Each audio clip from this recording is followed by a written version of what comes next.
It was Meghan Markle herself who publicly proclaimed that her relationship with Prince Harry was like salt and pepper.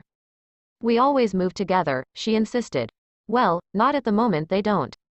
That strategy has been torpedoed in 2023 as the Duchess of Sussex allows her husband to deal alone in public with the massive backlash prompted by his egotistical, puerile, nasty and divisive autobiography Spare, designed to destroy the reputation of his brother, the future king, and begin the process of dismantling the British monarchy as we know it.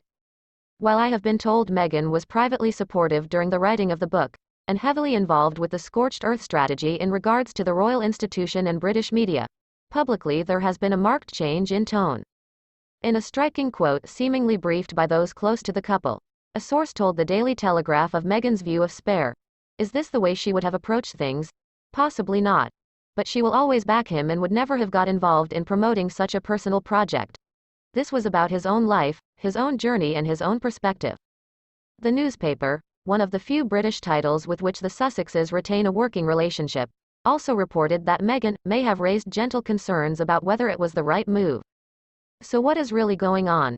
It seems hard to believe that Meghan has all of a sudden decided that publicly roasting her husband's family is a mistake, given that's exactly what she has done in the past.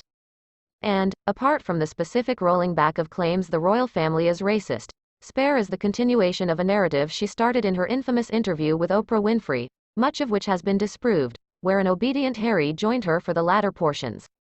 Indeed, the Duchess is said to be privately ecstatic that many of the previously concealed and publicly damaging claims about Prince William's behavior, especially the so-called physical attack on Harry, during her time in the royal family have now been made public. That's why, contrary to any suggestion of disunity between the Sussexes, royal family insiders now fear there is a far more nefarious motivation behind Meghan's rare silence. By keeping out of the public bunfight surrounding Spare and making no comment on its contents, Meghan could be setting herself up as a power broker in likely forthcoming negotiations between Harry and his father King Charles over his possible attendance at the coronation. The Mail on Sunday's political editor Glenn Owen revealed yesterday that the King has asked the Archbishop of Canterbury to broker a deal to allow both Harry and Meghan to attend the Westminster Abbey ceremony in May. Uber-woke Justin Welby is seen as an ally of the couple, especially the Duchess, who may be able to have a breakthrough moment.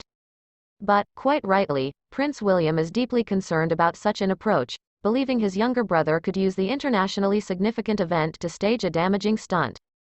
Those fears are well-founded and not paranoia, especially after Harry recently told his close friend Bryony Gordon in an increasingly deranged interview that for relations to heal with his family, what I'd really like is some accountability, and, he added, an apology to my wife. In this context, it's Meghan who now holds the key to appeasing her husband and granting Charles his misguided wish of family unity on his big day.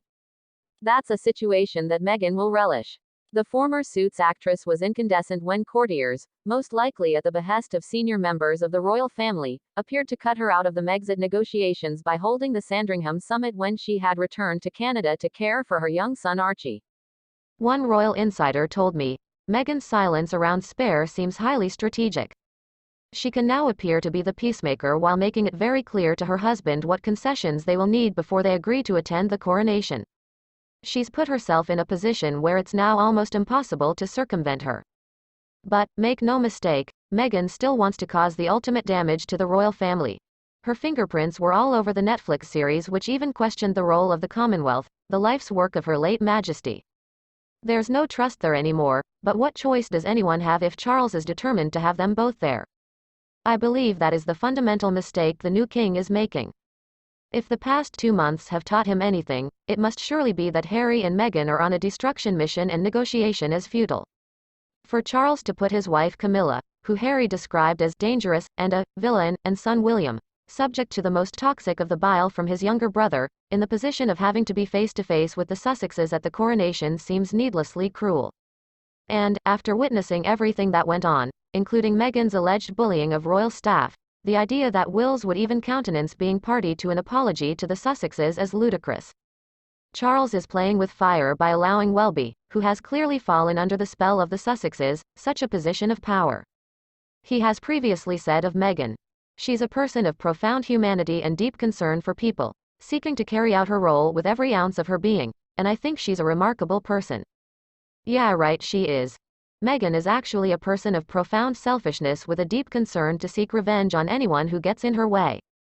It's also a miscalculation to suggest that non-attendance at the coronation by Harry and Meghan would overshadow proceedings. As William worries, the bigger risk is the couple, who feel they have nothing to lose in their pathetic mission, hijack the national moment of celebration for their own purposes. Charles and the rest of the royal institution metaphorically opened their arms up wide opens to the Sussexes during the funerals of both Prince Philip and the late Queen, and the Platinum Jubilee celebrations, only for the couple to use the access to reveal more lurid private details in their commercial projects. It's time for the royal family to wise up to the Sussexes' strategy and realize there's imminent danger in Meghan's current silence.